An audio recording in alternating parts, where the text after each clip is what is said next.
दिव्य ज्योति जागृति संस्थान अर्थात ब्रह्म ज्ञान की प्रयोगशाला। एक बार श्री आशुतोष महाराज जी मुंबई में प्रवास पर थे। वे वहां एक बड़े बड़े उद्योगपति के अतिथि थे। जब भी वे मुंबई जाते अक्सर उनके यहां ही रुकते थे। जब भी वे उस उद्योगपति के यहां होते बहुत सारे लोग उन्हें सुनने के लिए आते थे। वैदिक ज्ञान की सहज, वैज्ञानिक और तर्कपूर्ण विवेचना के कारण वे जहां भी प्रवचन देते लोग खींचे चले आते थे। अभिजात वर्ग हो या सामान्य जनता, हर किसी को गूढ़ से गूढ़ आध्यात्मिक रहस्यों को आशुतोष महाराज जी इतनी सरलता से समझाते हैं कि सुनने वाले को विश्वास ही नहीं होता कि धर्म को धारण करना इतना सहज, इतना स्वतः स्फूर्त है। ब्रह्म ज्ञान की जटिलता को वे अक्सर भगवान शिव के त्रिनेत्र का उदाहरण देकर समझाते हैं, जिससे सामान्य जन को भी अपने त्रिनेत्र के खुलने से अंतरतम में उतरने वाले प्रकाश की समझ न केवल सरलता से हो जाती है, बल्कि वह उस प्रकाश रूपी परमात्मा का अपने अंदर दर्शन करने के लिए व्याकुल भी हो उठता है। मुंबई के उस उद्योगपति के यहां जब भी श्री आशुतोष महाराज जी प्रवचन करते, उसका एक चपरासी छुप छुप कर उनकी दिव्य वाणी को पिया करता था। एक दिन श्री आशुतोष महाराज जी ब्रह्म ज्ञान को जनसामान्य के लिए सर्वसुलभ बताते हुए कह रहे थे, ब्रह्म ज्ञान शास्त्र सम्मत वह विधि है जिससे मनुष्य आत्म साक्षात्कार करता है। यह विधि तत्ववेता ब्रह्मनिष्ठ गुरु अपने शिष्यों को देता है। ब्रह्म ज्ञान ही भारत की सनातन गुरु शिष्य परंपरा का आधार है। वह दिव्य विभूति जो ब्रह्म ज्ञान द्वारा मनुष्य का तीसरा नेत्र खोदकर ही उसे उसके शरीर के भीतर आत्मा परमात्मा का दर्शन करा दे, शास्त्रों के अनुसार वही सच्चा गुरु है। वह चपरासी श्री आशुतोष महाराज जी से ज्ञान दीक्षा लेने के लिए व्याकुल हो उठा। फिर उसके कानों में श्री आशुतोष महाराज जी के प्रवचन गूंज, भगवान शिव को देखो, उनके स्वरूप को समझो। श्रुति में भगवान शिव को त्र्यंबकम कहा गया। अंबक अर्थात नेत्र, त्र्यंबकम अर्थात 3 नेत्रों से युक्त। हम शिव के सौम्य योगी स्वरूप में उनके इन 3 नेत्रों को स्पष्ट रूप से देख सकते हैं। इस संदर्भ में पुराणों में एक कथा आती है। कहते हैं, एक बार मां पार्वती ने हंसी ठिठोली करते हुए महादेव के 2 नेत्र अपनी हथेलियों से ढक दिए। इन नेत्रों के आवृत्त होते ही ब्रह्मांड में अंधकार छा गया। भुवन भास्कर सूर्यदेव लुप्त हो गए। रजत ज्योत्सना छिटकाने वाले चंद्रदेव भी अमावस्या की खाई में डूब गए। सृष्टि तन्मय हो उठी, प्राणी अकुलाने लगे। ठीक इसी क्षण त्र्यंबकम देव के ललाट पर तृतीय नेत्र प्रकट हुआ। उसकी पलकें ज्यों ही उठीं, महाज्वालाओं के स्फुलिंग फूट पड़े। इतनी प्रचंड अग्नि इस नेत्र से प्रस्फुटित हुई कि 10 दिशाएं प्रकाशित हो गईं। दिग्दिगंत उजले हो उठे। यह देख देवी पार्वती हतप्रभ रह गईं। करबद्ध होकर भगवान की स्तुति करने लगीं। श्री आशुतोष महाराज जी ने आगे समझाया, यह कथा प्रतीकात्मक है। वास्तव में यह रोचक शैली में भगवान शिव के 3 नेत्रों को परिभाषित करती है। पुराणों में भी भगवान शिव के 3 नेत्रों को क्रमशः सूर्य, चंद्र और अग्नि स्वरूप बताया गया। वंदे सूर्य शशांक वहनि नयनम अर्थात नमन है उन्हें जो सूर्य, चंद्र व अग्नि रूप नयनों वाले हैं। यही कारण है कि त्रिनेत्रधारी शिव को चंद्रार्काग्नि विलोचन भी कहा जाने लगा। श्री आशुतोष महाराज जी ने बताया, परंतु क्या केवल शिव ही त्रिनेत्रधारी हैं? नहीं, उनके स्वरूप का यह पक्ष प्राणी मात्र को एक गूढ़ आध्यात्मिक संदेश देता है। वह यह कि हर मनुष्य त्रिनेत्रधारी है। हमारे दाएं बाएं 2 स्थूल नेत्र सूर्य व चंद्र स्वरूप ही माने गए हैं। हिंदू दर्शनों में रीढ़ के दाएं बाएं स्थित इड़ा व पिंगला नाड़ियों को भी चंद्र तथा सूर्य की उपमा दी गई। साधारणतः हम सभी की ये दोनों नाड़ियां अर्थात दोनों नेत्र सक्रिय होते हैं, परंतु इनके अतिरिक्त मस्तक पर स्थित तीसरा नेत्र जीवन पर्यंत सुषुप्त ही रहता है। इसलिए शंकर का जागृत तृतीय नेत्र प्रेरित करता है कि हम भी एक पूर्ण तत्ववेता का वृद्ध प्राप्त कर अपना की पहली सीढ़ी है। कैसे? जैसे ही यह उद्योग सभरेगा, आप अपने भीतर यह शिव नेत्र जागृत कराए। इस नेत्र का प्रकटीकरण ही शिवत्व प्राप्ति समाई ब्रह्म सत्ता का साक्षात्कार करेंगे। इस नेत्र के खुलते या जागृत होते ही ईश्वर का दर्शन कर पाएंगे।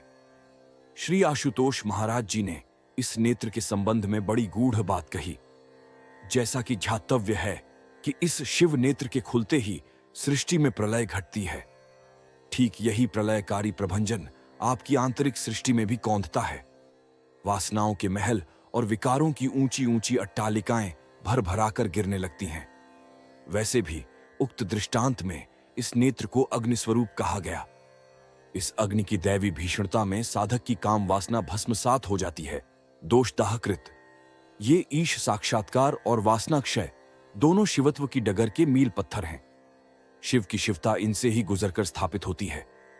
इसी के प्रमाण स्वरूप श्री आशुतोष महाराज जी ने शिव पुराण का काम दहन प्रसंग सुनाया। एक बार भगवान शिव कैलाश पर ध्यान में तन्मय थे। किस प्रकार के ध्यान में, इस विषय में कवि कालिदास अपनी रचना कुमार संभव 3/50 में लिखते हैं। मनो नवद्वार निषिद्ध वृत्ति हृदय व्यवस्थाप्य समाधिवश्यम यमक्षरम क्षेत्र विदो विदुस्तमात्मानमात्मन्यवलोकयंतम। अर्थात अपनी मानसी वृत्तियों को समाधि के द्वारा वशीभूत करके शिव उस अक्षर आत्मतत्व को अपने शरीर में ही देख रहे थे, जिसका कि योगी जन ज्ञान अर्जित करते हैं। अतः इससे स्पष्ट है कि शिव अपने तृतीय नेत्र द्वारा अक्षर ब्रह्म का साक्षात्कार या दर्शन किया करते हैं। कथा आगे बताती है कि इस क्षण कैलाश पर कामदेव का आगमन हुआ। उन्होंने जैसे ही अपने कामलैस बाण का संधान किया, शिव के तृतीय नेत्र से भयंकर ज्वालाएं निकली और तत्क्षण कामदेव का अग्नि संस्कार हो गया। अम्मा वशेषम मदनम चकार। तब शिव तीसर नयन उघारा, चितवत काम भयु जरी छारा। शिव की जैसी कि श्री आशुतोष महाराज जी की विशिष्टता रही है। उन्होंने बताया, तीसरे नयन और काम दहन के बीच भी एक अनुपम वैज्ञानिकता समझाई। विज्ञान के अनुसार हमारे मस्तिष्क में एक ग्रंथि है जिसे पिट्यदिग्रंथि कहते हैं। इस ग्रंथि के कुछ भीतरी अवयव एक इंसान में वासनात्मक भावों को जन्म देते हैं, परंतु हमारे मस्तिष्क में एक और अद्भुत ग्रंथि है जिसे वैज्ञानिकों ने पीनियल ग्रंथि नाम दिया है। यह ग्रंथि वासना भाव की अवरोधक है। इससे मेलाटोनिन नामक स्राव निकलता है जो कामुक उफानों पर रोक लगाता है। बाल्यकाल में यह स्राव अच्छी मात्रा में होता है, परंतु किशोरावस्था के आते आते पीनियल ग्रंथि की क्रियाएं क्षीण होने लगती हैं और स्राव घटने लगता है। यही कारण है कि युवावस्था काम वेगों से पीड़ित रहती है। परंतु अन्वेषकों का मत है कि यदि इस पीनियल ग्रंथि को पुनः सक्रिय कर लिया जाए तो प्रत्येक जीवनावस्था में हम कामजयी बन सकते हैं। श्री आशुतोष महाराज जी ने समझाया, यह पीनियल ग्रंथि ही वास्तव में तृतीय नेत्र का स्थूल निवास स्थान है। शिव नेत्र इस ग्रंथि में सूक्ष्म रूप से सुषुप्त पड़ा रहता है, परंतु सद्गुरु द्वारा इस नेत्र के खुलते ही पीनियल ग्रंथि भी सक्रिय हो उठती है। इस सक्रियता के साथ ही वासनात्मक प्रवाहों पर सशक्त बांध बंधता है। यही है काम दहन की लीला जो शिवत्व की डगर पर हर साधक के जीवन में घटती है। प्रवचन न जाने कब का समाप्त हो गया, लेकिन वह चपरासी वहां घंटों बैठकर रोता रहा। क्या मुझ जैसे अति सामान्य व्यक्ति का तीसरा नेत्र जागृत हो सकता है? क्या मुझे भी परमात्मा दिख सकते हैं? क्यों नहीं? श्री आशुतोष महाराज जी की आवाज उसके कानों में पड़ी। वह हड़बड़ाकर अपना स्टूल छोड़कर उठ बैठा। तुम यही सोच रहे थे ना कि तुम कैसे परमात्मा को पा सकते हो? अपने मन की बात श्री आशुतोष महाराज जी के मुख से सुनकर वह विस्मय में पड़ गया। छोड़ो, इस बारे में मत सोचो कि मैंने तुम्हारे मन की बात कैसे जान ली। तुम केवल परमात्मा के बारे में सोचो जो तुम्हें पुकार रहा है। तुम्हारे अश्रुओं से स्पष्ट है कि तुम सच्चे जिज्ञासु हो। तुम्हारे हृदय की व्याकुलता दर्शाती है कि तुम उस परमात्मा के श्रेष्ठतम ज्ञान के अधिकारी बन गए हो। क्या तुम मुझे अपने घर नहीं ले चलोगे? श्री आशुतोष महाराज जी के यह कहते ही जैसे उसकी तंद्रा टूटी। उस चपरासी ने कहा, महाराज जी, आप बड़े बड़े लोगों को ज्ञान देते हैं, उनके यहां रुकते हैं, क्या इस गरीब के यहां आप जा सकेंगे? तुमसे यह किसने कहा कि ब्रह्म ज्ञान केवल अमीरों के लिए है? किसने तुम्हें यह समझाया कि सद्गुरु पर केवल अमीरों का अधिकार है? जब ज्ञान कुछ लोगों तक सीमित होकर रह जाए तो वह ज्ञान नहीं, अज्ञानता का सबसे बड़ा कारण बन जाता है। हमारा उद्देश्य तो इस ज्ञान को जन जन तक, जनसामान्य की भाषा में पहुंचाना है। अब सोच क्या रहे हो, मुझे अपने घर नहीं ले चलोगे? महाराज की बातें सुनकर चपरासी ने अपने आंसू पोंछे और श्री महाराज जी का लेकर अपने घर की ओर चल पड़ा। आशुतोष महाराज जी उस चपरासी के घर पहुंचे। वह चपरासी और उसका परिवार बेहद गरीब था। एक कमरे के मकान में किसी तरह वो लोग रह रहे थे। बैठने तक की जगह उस कमरे में नहीं थी। उसने कहा, महाराज जी, इस गरीब के यहां आप कैसे बैठेंगे? महाराज ने कहा, किसने कहा कि बैठने के लिए जमीन पर स्थान चाहिए?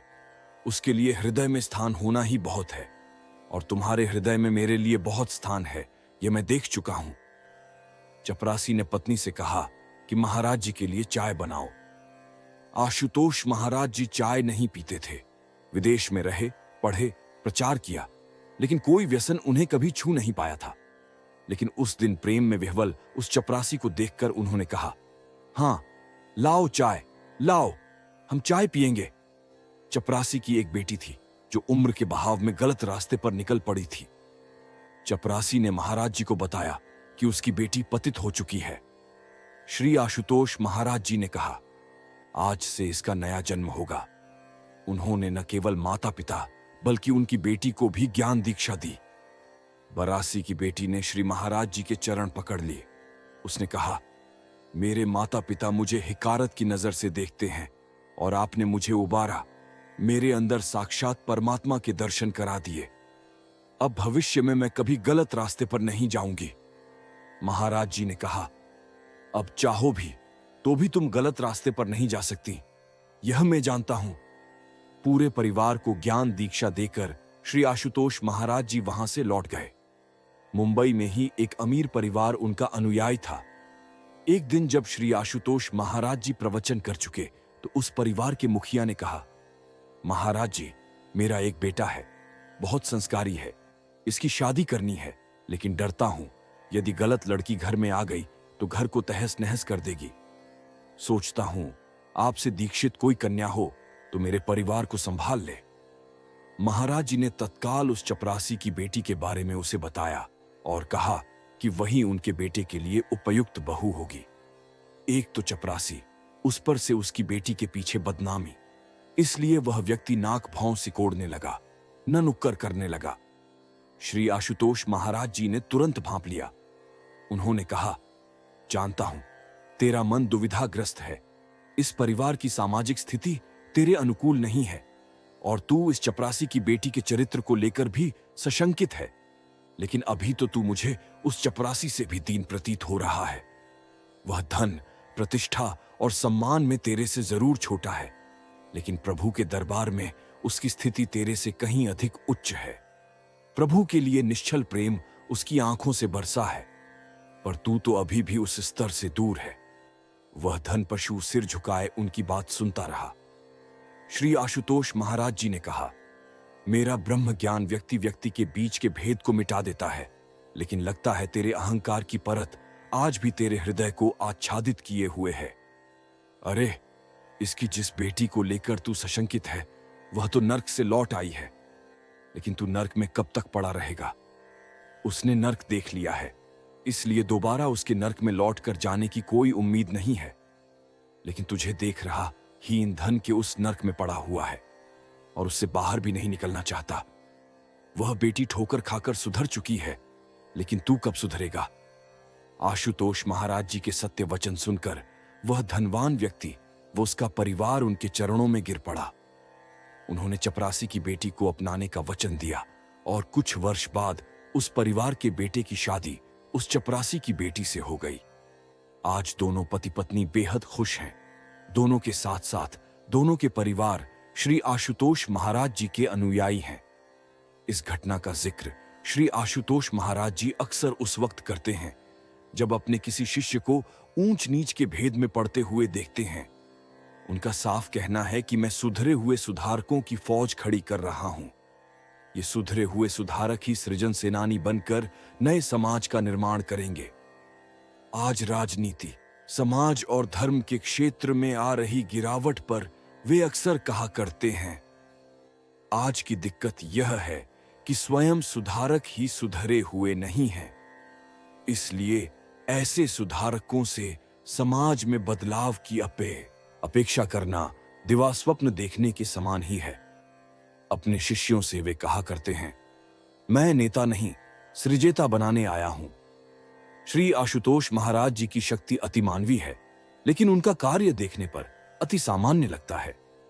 और यह अति सामान्य कार्य ही समाज की मूल इकाई व्यक्ति को ब्रह्म बनाने का सामर्थ्य रखता है। समाज ने जिसे ठुकरा दिया है, जिससे घृणा करता है, जिसके प्रति उपेक्षा का भाव रखता है, श्री आशुतोष महाराज जी उन्हें ब्रह्म ज्ञानी के साथ साथ जीवन जीने के लिए हुनरमंद बनाने में संलग्न हैं। देश की अन्य सामाजिक आध्यात्मिक संस्थाओं में जहां अभिजात वर्गीय लोगों को खुद से जोड़ने की होड़ लगी रहती है, वहीं दिव्य ज्योति जागृति संस्थान श्री आशुतोष महाराज जी द्वारा संस्थापित व संचालित संस्थान ने आतंकवादियों से लेकर जेल में सजा काट रहे कैदियों को आंतरिक रूप से बदलने का कार्य किया। आतंकवाद से पीड़ित पंजाब में वे किस तरह से बदलाव की बयार लेकर आए, इसे पाठक पिछले अध्याय में पढ़ चुके हैं। तिहाड़ जेल सहित देश भर की करीब 40 जेलों में बंद कैदियों के जीवन को आध्यात्मिक रूप से बदलने के लिए आज यदि दिव्य ज्योति जागृति संस्थान कुछ हुआ है, तो यह आशुतोष महाराज जी के सशक्त मार्गदर्शन व दिव्य संकल्पों से ही संभव हुआ है। आशुतोष महाराज जी का कहना है कि समाज से अपराध को मिटाना है इनके अपराधी को। इसी लक्ष्य को लेकर दियों के जीवन में सुधार के लिए अंतरक्रांति नाम से पूरे देश की जेलों में कार्यक्रम पिछले कई सालों से चलाया जा रहा है। दिव्य ज्योति जागृति संस्थान के मुख्य सचिव स्वामी नरेंद्रानंद जी कहते हैं, इस तथ्य से इनकार नहीं किया जा सकता है कि जेल की चार दीवारी में बिखरे व्यक्तित्वों का निवास है। उनकी मनः स्थिति को लगातार देखरेख की आवश्यकता है। इसके अतिरिक्त रिहा होने के बाद भी उनको नए सिरे से जीवन की शुरुआत तथा पुनर्निर्माण करना होता है। चाहे वे दोषी हों या नहीं, फिर भी जेल की मुहर उनके माथे पर हमेशा के लिए लग जाती है। बाहरी समाज उन्हें सहजता से स्वीकार करने को तैयार नहीं होता। अतः रिहाई के उपरांत भी अपने सामाजिक परिवेश से जूझने हेतु उन्हें मानसिक व आध्यात्मिक शक्ति की जरूरत पड़ती है। समाज के इस उत्पीड़ित वर्ग की इन्हीं मौलिक आवश्यकताओं को मद्देनजर रखते हुए सन 1996 में दिव्य ज्योति जागृति संस्थान ने एक गैर सरकारी संगठन के रूप में तिहाड़ जेल के प्रांगण में कदम रखा। इसी के साथ आरंभ हुई कैदियों की अपराधी वृत्तियों की परख तथा उनके आंतरिक सौंदर्य व ओज को बढ़ाने की प्रक्रिया। कैदियों के जीवन में इतना बदलाव आया कि परिणाम से उत्साहित जेल प्रशासन ने जेल के अंदर ही आध्यात्मिक केंद्र स्थापित करने के लिए दिव्य ज्योति जागृति संस्थान से आग्रह किया। इसके फलस्वरूप 9 मई 1998 को जेल नंबर 3 में स्थायी आध्यात्मिक केंद्र की स्थापना की गई। आज देश की 40 जेलों में ब्रह्म ज्ञान के जरिए कैदियों के आंतरिक जीवन को बदलने की प्रक्रिया चल रही है। जेल आबादी की रूपरेखा अनेकों प्रकार की है।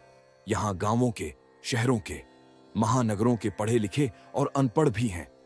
छोटे मोटे चोर, चतुर, धोखेबाज, हत्यारे, तस्कर, नशीली दवाओं के कारोबारी औरतों और बहुत से सभ्य परिवार के निर्दोष लोग भी हैं।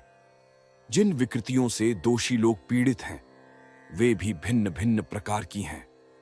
परंतु हजारों कैदियों के अनुभवों के आधार पर हम विश्वास पूर्वक कह सकते हैं कि ब्रह्म ज्ञान सभी प्रकार की मानसिक वृत्तियों के लिए अचूक वरदान सिद्ध हुआ है। ब्रह्म ज्ञान से बढ़कर कैदियों के सुधार का अन्य कोई विश्वस्त, शीघ्र कार्यकारी तथा विशुद्ध तरीका नहीं हो सकता। आखिर तिहाड़ जेल में कैदियों के सुधार कार्यक्रम की योजना आशुतोष महाराज जी ने कब और किस प्रकार प्रकट की, इसके बारे में दिव्य ज्योति जागृति संस्थान के अध्यक्ष स्वामी आदित्यानंद जी बताते हैं। वह कहते हैं, एक दिन श्री आशुतोष महाराज जी शांत मुद्रा में विराजमान थे।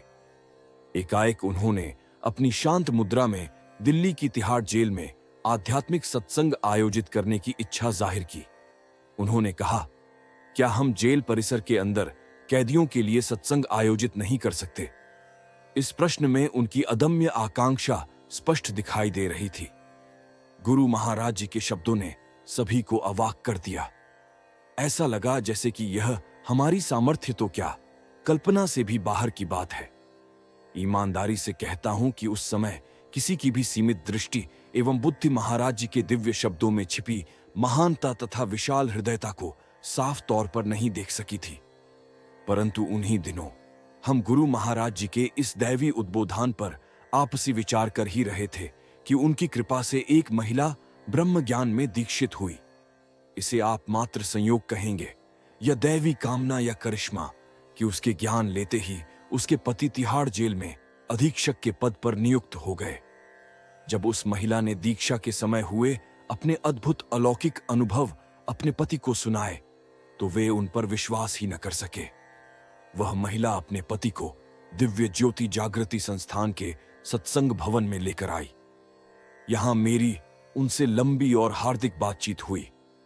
ब्रह्म ज्ञान के महत्व पर प्रकाश डालते हुए मैंने उन्हें बताया कि किस प्रकार इससे अभिभूत होकर पंजाब के असंख्य नौजवानों की जिंदगियों में क्रांतिकारी रूप से परिवर्तन आया। जिन युवाओं ने नशीली दवाओं की लत तथा अन्य खतरनाक आदतें पाल रखी थीं, जिनके पुनरुद्धार की कोई उम्मीद ही नहीं थी, उन्हें कैसे ब्रह्म ज्ञान ने सार्थक जीवन प्रदान किया है। यह सुनकर उन महाशय की संशय तरंगें कुछ थमी। अंत में उन्होंने कहा, स्वामी जी, यह 1980 के दशक में प्रवचन करते युवा आशुतोष महाराज सिख संगत को अमृतमयी प्रवचन देते हुए दिव्य धाम स्थित पवित्र कुटिया, जहां प्रायः आशुतोष महाराज अपने भक्तों को दर्शन देते हैं, बच्चों के प्यारे आशुतोष महाराज प्यार लुटाते हुए नैनहीनों के नैन अंतर्दृष्टि प्रकल्प के सूरदास अनुयायियों पर करुणा वर्षा करते हुए, आशुतोष महाराज सशक्त युवा संगठन के पुरोधा आशुतोष महाराज अपने नौजवान कर्मयोगियों का मार्गदर्शन करते हुए, युवा चेतना में नवीन विवेकानंद जगाने वाले ऊर्जावान शंखनाद हैं। आशुतोष महाराज युगांतरकारी गीतों व भावपूरित भजनों के उद्गम स्त्रोत कलावंत। आशुतोष महाराज शारीरिक अपूर्णता से आत्मिक पूर्णता तक। आशुतोष महाराज के सूरदास अनुयायी सुरीले सुर छेड़ते हुए भारतीय नूतन वर्ष का अभिनंदन प्राचीन व सांस्कृतिक शैली में करते हुए आशुतोष महाराज भारतीय कलाओं के प्रोत्साहन हेतु कलाकारों की सभा विख्यात संगीतकार सेवा अर्पित करते हुए दीपावली के शुभ अवसर पर लौकिक व अलौकिक प्रकाश से जगमगाता नूरमहल आश्रम अनुयायियों का विशाल समूह आशुतोष महाराज के दर्शन करते हुए विभिन्न संप्रदायों से आशुतोष महाराज के अनुयायी झूमते हुए, अनुयायियों के साथ होली खेलते हुए नारी उद्धारक व उज्जागरक आशुतोष महाराज, जिन्होंने नारीत्व में छिपे दिव्यत्व को जगाया। नारियां सशक्त और जागरूक हों, इसके लिए समय समय पर मार्गदर्शन, वैदिक पाठशाला पीतांबरधारी अनुयायी वेद मंत्रों का सामूहिक गान करते हुए, त्रिपुंडधारी बाल वेद पाठी शिष्य मंत्रोच्चार करते हुए, आर्ष ग्रंथों का विज्ञान सम्मत विश्लेषण करते हुए, अनुयायियों से रक्षा सूत्र बंधवाते हुए, मानव में क्रांति, विश्व में शांति, आशुतोष महाराज का प्रखर उद्घोष, उठो जगो कुछ कर दिखाओ का बुलंद आह्वान, अपने कर्मठ सूजन साधकों कार्यकर्ताओं को ओजस्वी ऊर्जा से उत्साहित करते सार्वभौमिक चेतना के सूत्र से जीव जंतुओं को भी स्वयं से जोड़ लेते हैं। आशुतोष महाराज मानव ही नहीं, पशु पक्षियों को भी मिलता करुणामय आशुतोष के ब्रह्म ज्ञान का संदेश। आशुतोष महाराज के युगांतरकारी मिशन को समर्पित विद्वत साधु व साध्वियां कड़वी नियम द्वारा पंचगव्य में औषधीय गुणों की वृद्धि करते हुए आशुतोष महाराज एक स्वस्थ विचार विमर्श था। मैं अभी हाल ही में तिहाड़ में अधीक्षक पद पर पदस्थ हुआ है। इन विचारों को सुनकर मैं व्यक्तिगत रूप महसूस करता है कि यदि कैदियों के लिए आध्यात्मिक प्रवचनों का कार्यक्रम आयोजित किया जाए तो इसका उन पर बहुत ही अच्छा प्रभाव गा। जैसे ही उन्होंने तिहाड़ जेल का नाम लिया, मेरे सामने रू महाराज जी हे शब्द जीवंत हो उठे। तत्समय मैंने उनकी दिव्य संकल्प और शक्ति के क्रियाकलापों को सशक्त रूप से महसूस किया। महाराज जी की आज्ञा व आशीर्वाद लेने के बाद हमने कार्यक्रम का समय सुनिश्चित किया। जेल के कैदियों को लेकर तरह तरह की आशंकाएं इनमें जन्म ले रही थीं। महाराज जी ने आश्वासन देते हुए कहा था, चिंता मत करो, वे भी मनुष्य हैं, वे वास्तव में वैसे नहीं हैं। मानसिक विकार अथवा वृत्तियां उनसे जघन्य अपराध करा देती हैं, परंतु ईश्वर ने हर मनुष्य को दिव्यता का वरदान दिया है। तुम जाओ और उनके अंदर की उस सहज दिव्यता को अनुप्राणित करो जो आज हिंसा, दुश्मनी तथा अज्ञानताओं के कारण ढकी हुई है। और हां, सदैव ध्यान रहे, पाप से घृणा करो, पापी से नहीं। उस समय हमारे सामने दो कठिन चुनौतियां थीं। पहली, जेल अधिकारियों के सामने खूंखार अपराधियों पर ब्रह्म ज्ञान की प्रभावशीलता को प्रमाणित करना। दूसरी, अपना कार्य प्रभावशाली ढंग से करने के लिए कैदियों के दिलों में जगह बनाना। गुरु महाराज जी के दिव्य आशीर्वाद, संसुरक्षा कवच तथा कदम कदम पर मार्गदर्शन ने इन कठिन परिस्थितियों को भी सीख देने वाले सुंदर अनुभवों में बदल दिया। जेल से लौटने के बाद वहां बिताए प्रत्येक क्षण को हम उत्सुकतापूर्वक महाराज जी को बताते थे। महाराज जी भी घंटों तक हमारी हर बात को ध्यानपूर्वक सुनते थे तथा इस महान अभियान को आगे बढ़ाने के लिए निर्देश दिया करते थे। इस अवधि के दौरान हम स्पष्टतः महसूस करते थे कि मानवता के प्रति महाराज जी कितने चिंतित हैं, विशेषकर उन लोगों के लिए जिन्हें समाज ने खतरनाक तत्व के रूप में बहिष्कृत कर दिया है। अब सवाल उठता है कि श्री आशुतोष महाराज जी द्वारा दिया जाने वाला यह ब्रह्म ज्ञान आखिर है क्या, जिसकी प्रयोगशाला बनकर आधुनिक समय में दिव्य ज्योति जागृति संस्थान उभरी है। आदि गुरु शंकराचार्य कहते हैं, शुद्धाद्वय ब्रह्म विबोधास्या सर्प ब्रह्मो रज्जु विवेक्तो यथा रजस्तमः सत्वमिति प्रसिद्धा गुणास्तदीया प्रथितय स्वकार्य। 110। विवेक चूड़ामणि, अर्थात जैसे रस्सी के ज्ञान से सर्प का भ्रम दूर होता है, वैसे ही शुद्ध अद्वय ब्रह्म के साक्षात्कार द्वारा इस माया का नाश होता है। अपने कायों से प्रसिद्ध होने वाले सत्व, रज, तम, ये तीनों माया के ही गुण हैं। आखिर ब्रह्म कैसा है, उसका रूप कैसा है, वह किस प्रकार प्रकट होता है? ब्रह्म के स्वरूप की विवेचना करते हुए आदि गुरु शंकराचार्य कहते हैं, अतः परम ब्रह्म सदद्वितीय विशुद्ध विज्ञान घनम निरंजनम प्रशांत माद्यंत विहीनमक्रियम निरंतरानंद रस स्वरूपम। 237। निरस्त मयाकृत सर्वभेदम नित्यम सुखम निष्कलम प्रमेयम अरूपम अव्यक्तमानाख्यम अव्ययम ज्योतिः स्वयं किंचिदिदम चकास्ति। 238। अर्थात अतः जो कुछ इस जगत के रूप में अभिव्यक्त हो रहा है वह सब वस्तुतः ब्रह्म ही है।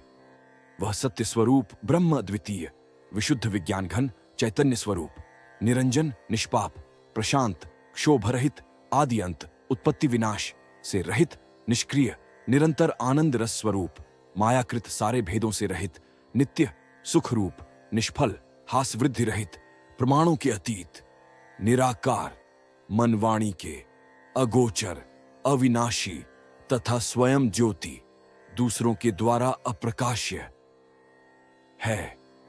आदि गुरु शंकराचार्य ने जिसे स्वयं ज्योति कहा है, श्री आशुतोष महाराज जी ने उसे ही अपने दीक्षा ज्ञान के द्वारा अपने शिष्यों के हृदय में प्रकट कर दिया।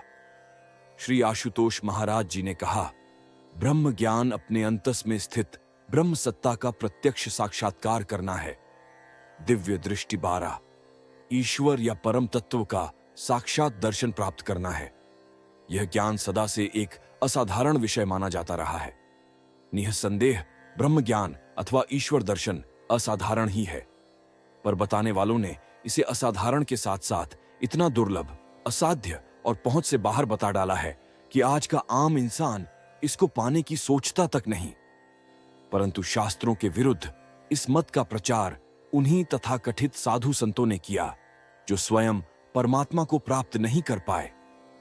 श्री आशुतोष महाराज जी कहते हैं, यह तो सर्वविदित ही है कि ब्रह्म का साक्षात्कार किया हुआ ब्रह्मज्ञानी संत करोड़ों में कोई एक हुआ करता है। विडंबना यह हुई कि उस एक ब्रह्मज्ञानी संत का मत परमात्मा को न जानने वाले तथाकथित असंख्य साधुओं के मत के आगे नगण्य सा रह गया और यह धारणा जनसामान्य के मन में घर कर गई कि परमात्मा को देखा ही नहीं जा सकता। यही कारण है कि आज का मनुष्य परमात्मा को प्राप्त करने की सोचता तक नहीं। परंतु यह युक्त नहीं है। दरअसल ब्रह्म ज्ञान अथवा ईश्वर दर्शन तो प्रत्येक मनुष्य का जन्मसिद्ध अधिकार है। परमात्मा को देखना उतना ही सहज है जितना कि किसी व्यक्ति का सूर्य के प्रकाश का दर्शन करना। किसी नेत्रहीन का सूर्य को देखना कठिन नहीं है, बल्कि कठिन है तो किसी ऐसे काबिल नेत्र विशेषज्ञ का मिल जाना जो उसके नेत्रों का सही उपचार कर दे। फिर उस नेत्रहीन को सूर्य के प्रकाश को देखने के लिए कोई परिश्रम नहीं करना पड़ेगा। इसी प्रकार परमात्मा को देखना कठिन नहीं है। कठिन है तो ऐसे सच्चे ब्रह्मनिष्ठ सद्गुरु का मिलना, जिसने स्वयं तो परमात्मा को प्राप्त किया ही हो और जिज्ञासुओं को भी तत्क्षण परमात्मा के दर्शन कराने की सामर्थ्य रखता हो। अतः जिस भी मनुष्य के भीतर सच्ची जिज्ञासा है, उसके लिए ईश्वर का दर्शन होना एक सहज सुगम घटना है। इसलिए कहता हूं, ब्रह्म ज्ञान दुर्लभ नहीं, दुर्लभ तो है ऐसे ब्रह्म ज्ञान प्रदायक तत्ववेता सद्गुरु का मिलना, जो इस परम विद्या का उद्घाटन हमारे भीतर कर सके। कारण कि एक ब्रह्मनिष्ठ सद्गुरु ही इस ज्ञान के उद्घाटक हैं। श्री आशुतोष महाराज जी के ब्रह्म ज्ञान की दीक्षा को एक अभियान बनाकर जन जन तक पहुंचाने के लिए जून 1991 में दिव्य ज्योति जागृति संस्थान की स्थापना की गई, जिसके अंतर्गत प्राणी से लेकर प्रकृति तक ब्रह्मांड की एक एक इकाई के लिए योजनाबद्ध तरीके से कार्य चल रहा है।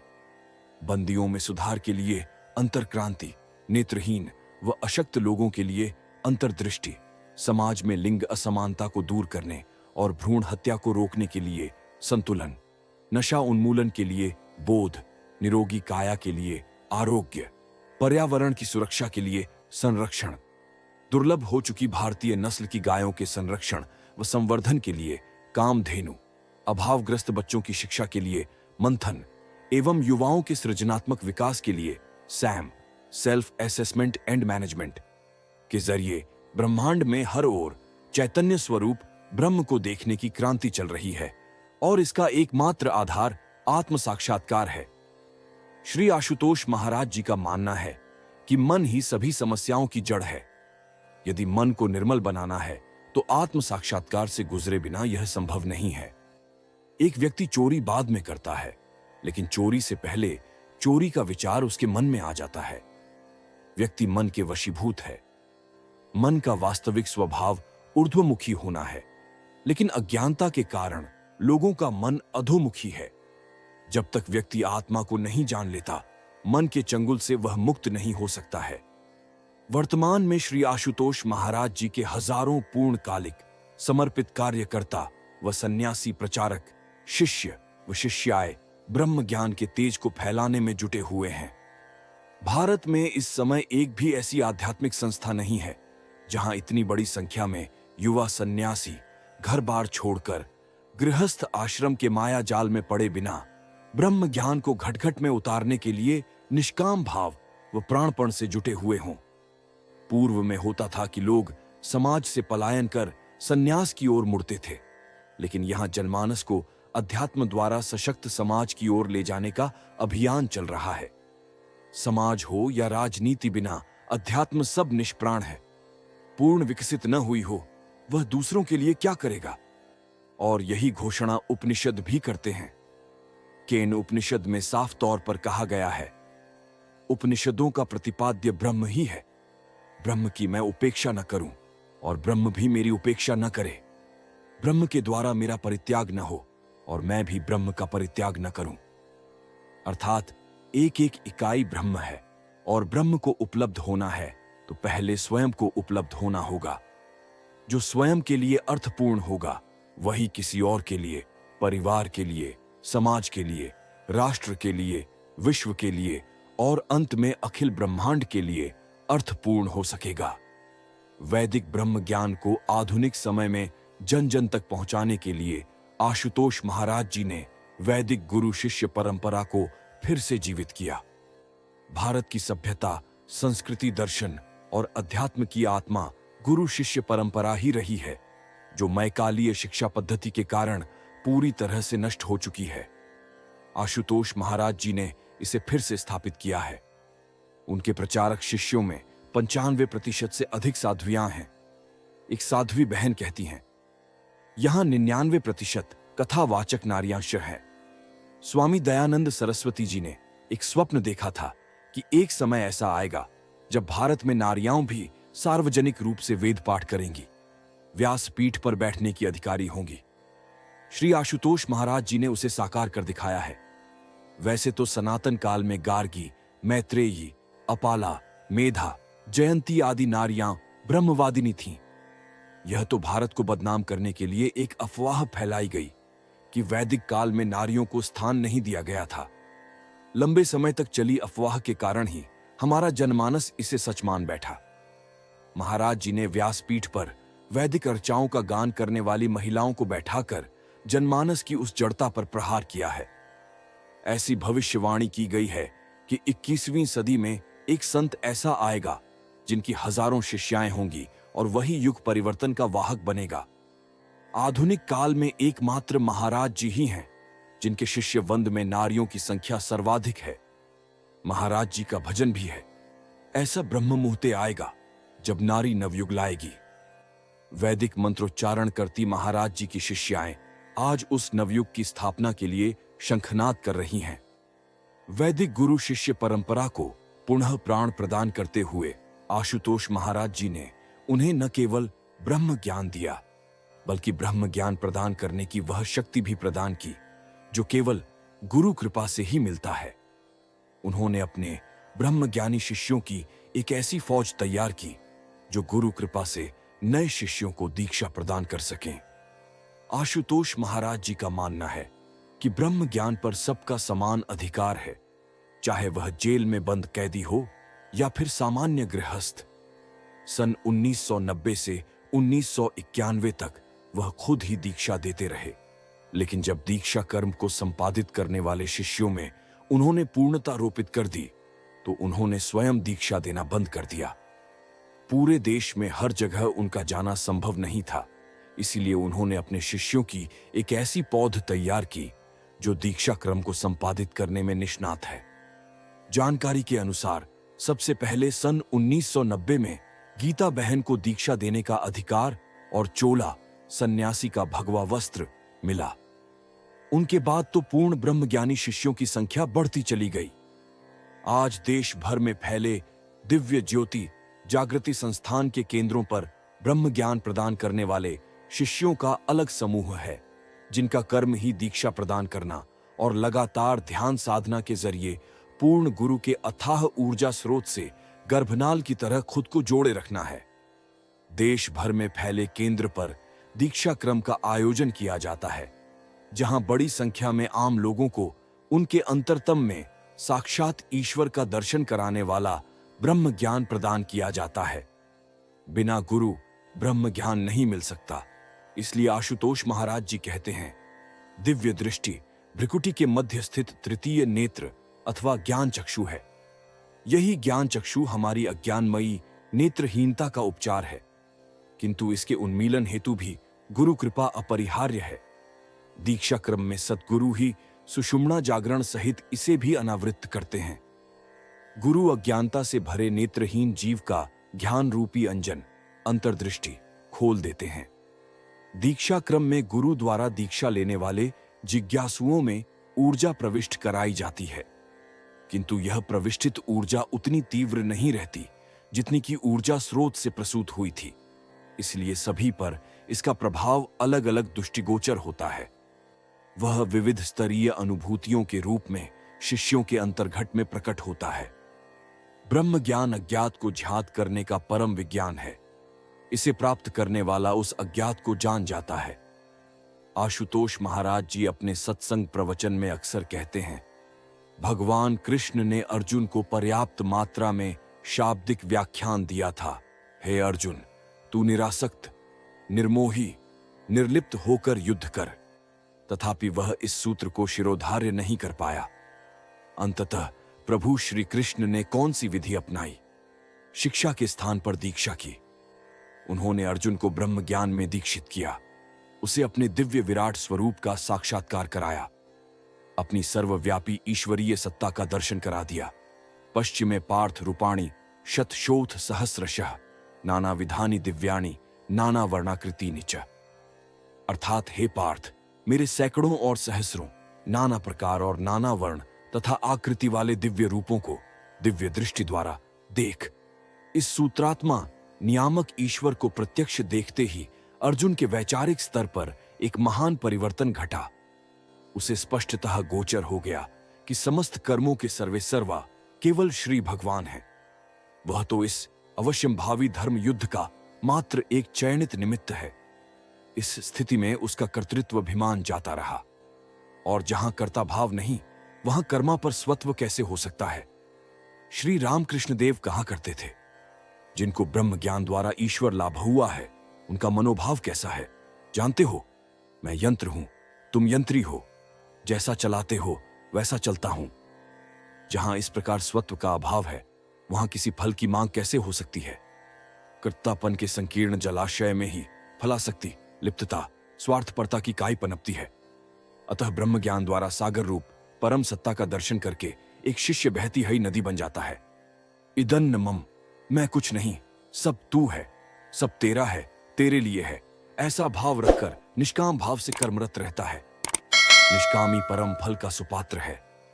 आंचल न फैलाने पर भी एक निष्कामी का आंचल रिक्त नहीं रहता। बिन मांगे मोती मिले की सुक्ति सार्थक होती है। जैसे एक बालक खेल केवल आनंद के लिए खेलता है, परंतु व्यायाम का लाभ उसे अनजाने में स्वतः मिल जाता है। इसी प्रकार आसक्ति विहीन व्यक्ति कर्म केवल कर्तव्य पूर्ति हेतु करता है, किंतु उसका फल उसे बिना प्रयास ही प्राप्त हो जाता है। इस विषय में एक कवि ने सुंदर कहा है, जो फल की इच्छा से कर्म करें वे दीनहीन भिखारी हैं, जो निष्काम भाव से कर्म करें वे परमानंद अधिकारी हैं। अतः अनासक्त पुरुष कर्म करता हुआ परम पद को प्राप्त होता है। असक्तो ह्याचरण कर्म परमाप्नोति पुरुष। इसलिए जीवन के परम कल्याण हेतु आप ब्रह्म ज्ञान प्राप्त कर इस निष्काम वृत्ति को अपनाएं।